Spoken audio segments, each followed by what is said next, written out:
ചേച്ചി കുടിക്കാൻ എന്താ വേണ്ടേ? ചായയോ അതോ ജ്യൂസോ? ജ്യൂസ് മതി. സ്റ്റെല്ല, ഒരു ജ്യൂസ് എടുക്കണേ. ആരായി സ്റ്റെല്ല? പുതുതായിട്ടാണ് സർവന്റ്. അപ്പൊ പിന്നെ ജോലിയൊക്കെ വളരെ എളുപ്പമായി കാണുമല്ലോ അല്ലേ? അതെ. ഇതാണ് നിന്റെ ജോലിക്കാരി പുതിയ. എടി നിനക്കെന്താ വട്ടാണോ? എന്താ ചേച്ചി? ഇത്ര ചെറുപ്പക്കാരി ആരെങ്കിലും വീട്ടിൽ ജോലിക്ക് നിർത്തും, അതും ഒരു പയ്യനുള്ള വീട്ടില്. ചേച്ചി അച്ഛനെ പോലെ തുടങ്ങിയോ? അവളൊരു പാവാണേ. ഈ വീട്ടിലെ എല്ലാ കാര്യങ്ങളും ഇപ്പൊ നോക്കുന്ന ആളാ. എടി അതാ ഞാൻ പറഞ്ഞത്, നിനക്ക് ബുദ്ധിയില്ലെന്ന്. നീ ഒരു വെറും പാവ. എന്ത് പറഞ്ഞാലും നീ അങ്ങ് വിശ്വസിക്കും. അവളെ ആ പെരുങ്കള്ളിയാ, അവളെ കണ്ടാലറിയാം. അവനെല്ലാം ചെയ്തു കൊടുത്തിട്ട് അവനെയും കൊണ്ടങ്ങ് പോകും.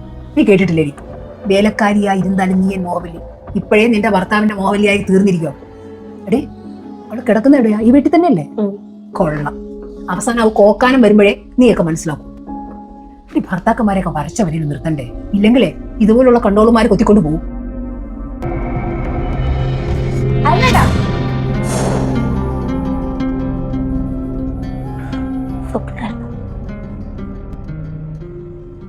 എന്നോട് പോയി അവളുടെ അടുത്തെങ്ങാനും പോയി കാണോ?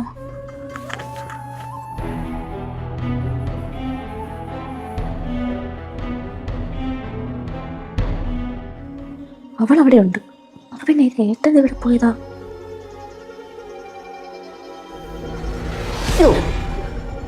എന്താ ഏട്ടൻ ലൈറ്റ് ഇട്ടിട്ട് പോകൂടെ? എന്റെ ബാത്റൂം എനിക്കറിയൂടെ ലൈറ്റ് ഇടാ പോവാൻ? ആരാ അയൺ ചെയ്ത്? ഞാൻ. നീയോ? ഇങ്ങനെയാണോ ഡ്രസ് അയൺ ചെയ്യുന്നത്? അറിയാത്ത പണിക്ക് എന്തിനാ പോകുന്നത്? ആ സെല്ല ചെയ്യുമായിരുന്നല്ലോ. കണ്ടോ, ഇങ്ങനെ വേണം അയൺ ചെയ്യാൻ. കുറെ പഠിച്ചിട്ടുണ്ടെന്ന് പറഞ്ഞിട്ട് എന്താ കാര്യം? ഡ്രസ്സ് മര്യാദ അയൺ ചെയ്യാൻ നിനക്കറിയില്ല. നിന്നോട് നീ ഇനി വേറെ അടുക്കളയിലെ കാര്യം മാത്രം നോക്കിയാൽ മതി. എന്റെ ഭർത്താവിന്റെ കാര്യം നോക്കാനേ എനിക്കറിയാം. പോയി അടുക്കളയിലെ പാത്രങ്ങൾ കഴിവ്. 2 ദിവസം കൊണ്ട് ഞാൻ കാണുന്നതാ നിങ്ങളെ വഴക്ക്. ആ വേലക്കാരി ഈ വീട്ടിൽ വന്നതാ എല്ലാത്തിനും കാരണം. അച്ഛൻ അന്ന് അവളെ പറ്റി പറഞ്ഞപ്പോൾ ഞാൻ അത് വലിയ കാര്യമാക്കിയില്ല. എനിക്ക് വിശ്വാസം എന്റെ ഭർത്താവിനായിരുന്നു. പക്ഷെ ഇപ്പൊ എനിക്ക് മനസ്സിലായി, ഇയാൾക്ക് എന്നെക്കാളും വലുതേ ആ വേലക്കാരിയാ. അച്ഛാ, ആ സ്റ്റെല്ല വന്നതിന് ശേഷം ഈ വീട് ഒരു വീടായത്, അതോ ഇതൊരു ഭ്രാന്താലയമായിരുന്നു? അച്ഛനറിയോ, കല്യാണം കഴിഞ്ഞിട്ട് 3 മാസമായില്ലേ? എനിക്ക് ഇഷ്ടപ്പെട്ട എന്തെങ്കിലും ഒരു ഭക്ഷണം ഉണ്ടാക്കി തന്നിട്ടുണ്ടോ ചോദിച്ചേ. എന്തിനും ഒരു ചായ പോലും എനിക്ക് കിട്ടുന്നില്ല. അറിയോ, എന്തിനും ഏതിനും മടി. അച്ഛാ, ഭാര്യ ആകാൻ പോകുന്ന കുട്ടിയെ കുറിച്ച് സങ്കല്പങ്ങൾ കുറച്ച് എനിക്കുണ്ടായിരുന്നു. പറയുന്നുണ്ടെന്ന് തോന്നരുത്. അതിന് നേരെ ഓപ്പോസിറ്റാണ് അച്ഛൻ്റെ ഈ മോൾ. എന്റെ ഇഷ്ടാനിഷ്ടങ്ങൾ നോക്കി എനിക്ക് ഇഷ്ടമുള്ളതെല്ലാം ആ സ്റ്റെല്ല അവിടെ ഉണ്ടാക്കി തന്നിട്ടുണ്ട്. ഈ വീട്ടുകാരെ നന്നായിട്ട് നോക്കിയിട്ടുണ്ട്. അതൊക്കെയാണ് അവിടെ ചെയ്ത് തെറ്റ്. ഓഹോ, അവൾ അത്രയ്ക്ക് ഇഷ്ടമാണെങ്കിലേ പോയി അവളുടെ കൂടെ പുറത്തോ. നിർത്ത്. ഞാനിവിടെ ആരെയും ന്യായീകരിക്കണമെന്നില്ല. ഒരു വീടാകുമ്പോൾ ഭാര്യയ്ക്കും ഭർത്താവിനും തുല്യ പങ്കുണ്ട്. എല്ലാം ഭാര്യ തന്നെ ചെയ്യണം അല്ലെങ്കിൽ ഭർത്താവ് തന്നെ ചെയ്യണം എന്നൊന്നുമില്ല. ഞാൻ ഈ വീട്ടിൽ വന്നിട്ട് 2 ദിവസമാവുന്നു. ഇപ്പൊ എനിക്കെല്ലാം മനസ്സിലായി. നിങ്ങൾ 2 പേരുടെ ഭാഗത്തും കുറ്റമുണ്ട്. അരുൺ ആഗ്രഹിച്ച് തന്റെ ഇഷ്ടങ്ങൾ അറിഞ്ഞ് എല്ലാം ചെയ്യുന്ന ഒരു ഭാര്യ. ഇവളുടെ ഇഷ്ടങ്ങൾ എന്താണെന്ന് അരുൺ ചോദിച്ചിട്ടുണ്ടോ?